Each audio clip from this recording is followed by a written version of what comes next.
does family conflict and stress affect puberty? I'm Nicholeen Peck, and I teach all over the world about parenting, good communication, how to build strong family bonds, child development, and education, all through the lens of the principles of self-government. And in this video, we're talking about puberty, conflict, and stress. In this video, we're going to talk about puberty, what's going on at the time of puberty. Then we're going to talk about the effects that family conflict and stress can have on puberty. And then I've got a treat for you. I'm going to share with you what you can do about family conflict or stress if you happen to be experiencing those things.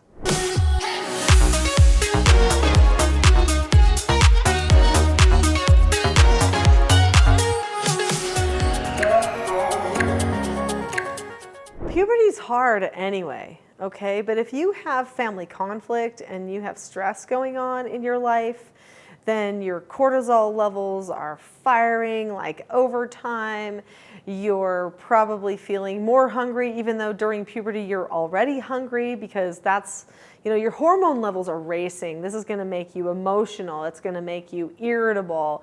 There's going to be all kinds of things that are happening to you already during puberty. You're emotional and irritable and tired and feeling smarter than you ever were before because your brain is growing, and you are feeling a little bit more isolated because suddenly you don't feel like a little child anymore, but you're not grown up yet, and so you're trying to figure out what to do with this new you.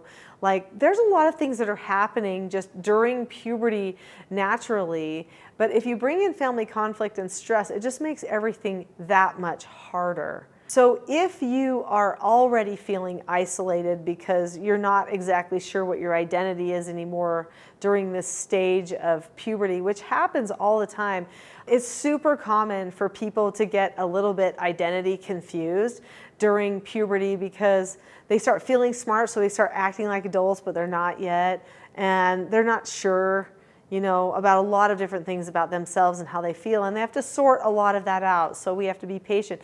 But if you suddenly start experiencing stress, then you oftentimes withdraw from other people. That makes you even more isolated. If you are in a situation with family conflict, then again, that's another thing that isolates people. If you're not getting along, you're not communicating well, you're not understanding other people, that will make it worse.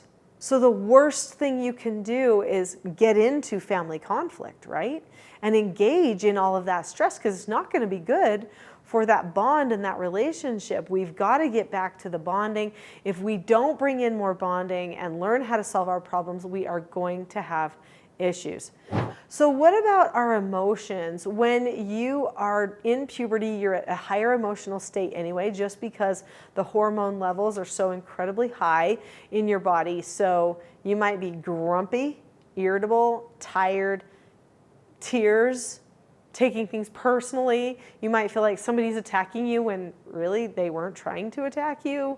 You might be misreading people, overanalyzing people. That's just regular puberty, okay?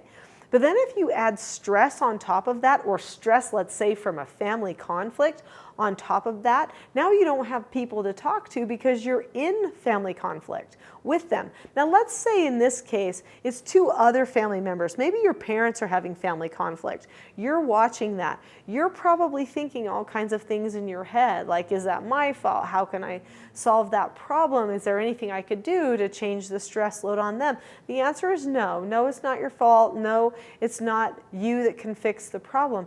The only way people can fix their problems is by learning to master themselves. And that's what I'd like to help you learn at this time in your life. So what is self-mastery? What is self-government? What does that even mean? So on this channel, you'll notice the name of the channel is the Teaching Self-Government channel. It's geared a lot toward parenting, but honestly, self-government is for everyone. It is the recipe for freedom. If you know that you're in control of you, then nobody else's drama or issues can be in control of you. But it's not just a statement you make. You have to have skills. You have to have a plan in order to actually maintain control of yourself, maintain a good, healthy mindset or perspective of what's going on around you when problems come.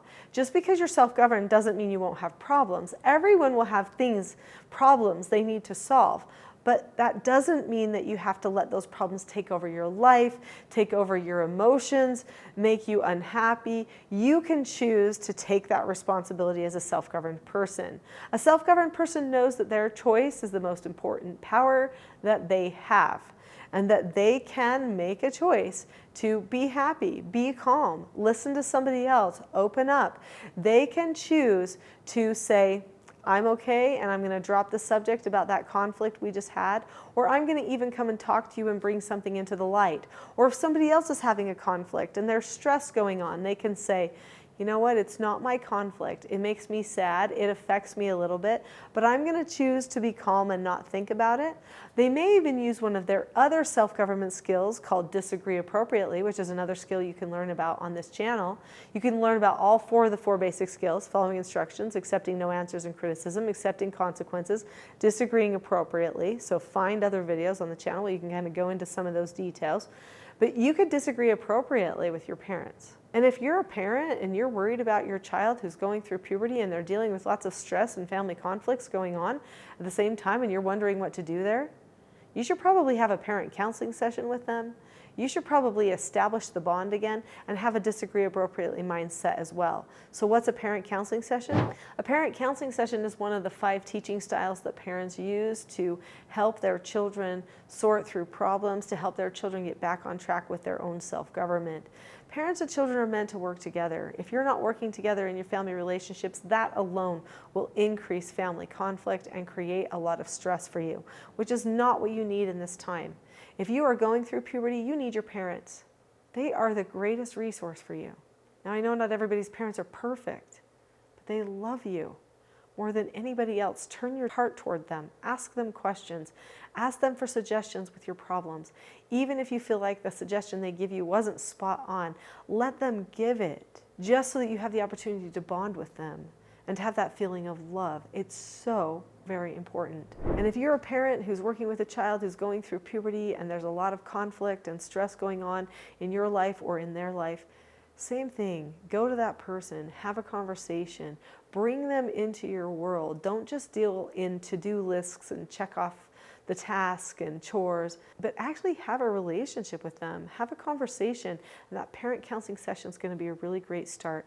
You're probably not going to be able to just jump right into having a parent counseling session without knowing any of the other self-government principles and skills, so I would highly recommend that you start your work on self-government now. Usually one of the best ways to start that is to start working on calmness. So there is a Calm Parenting Toolkit on my website, teachingselfgovernment.com. Right now it's completely free, so go to teachingselfgovernment.com. Just push the button for that free Calm Parenting Toolkit.